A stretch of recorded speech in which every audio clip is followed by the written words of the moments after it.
Boylar qanaqa room tur qilisharkina? Uni bilmadim-u, lekin biz mana shunaqa room tur qilamiz. 4 kun yashagan otelimizdan room turi boshladik. Kirishimiz bilan prixoshkada shunaqa shkaf bor edi. Довольно вместительный ekan. Narsalarimizni joyladik. Bu yerda ikkita tab, qo'shimcha xalat, paketlar bor ekan. Eshikni yopishga bolalarim yugurib kelib, "Aya, biza qarashib boramiz. Xolalarimniki chiroyli qilib ko'rsating" deb baraka topishsa yordamlashib borishdi. Shunaqa qilib vannani obzor qilyapman.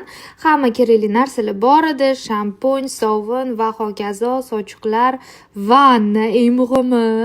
Vannani ko'rib bolalarim ham hayron bo'lishdi. Hamma yoq toza. Sanusilda, конечно же, bide bor. Tarozigacha bor ekan. Qoyilmisizlar? Bolam, "Oyo, bu nima bu?" deb so'rab qoldi, chunki uyimizda vanna yo'q. Hayron bo'ldi.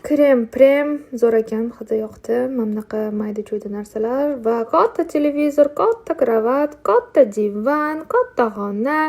Bolalarim xursand. Katta shot yozilgan qog'ozni ham olib kelib berdi. "Bolam, buni dadangga olib borib berasan" dedim. Katta oyna, chiroyli qiz bo'lganimda rasmga tushib olishim uchun. Kichkina kofe mashina, tifal, suvlar, katta kichik chashkalar va mana shunaqa chaqchuq-maqchuqlar. Pasta, shotka, gel, britva,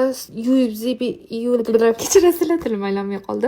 Xullas, kerakli hamma narsalarni joylab qo'yishibdi. Albatta, bular pulga. Mini barda bir dunyo har xil ichimliklar. Katta pullarni solishga katta seyf. Kichkina borchik, bolalar kravatdan tushib ketmasligi uchun va bepulga kichkina детская кровать. Obzor yoqqan bo'lsa bitta like. Keyingi videoda dam olish nech pulga tushgani haqida aytaman.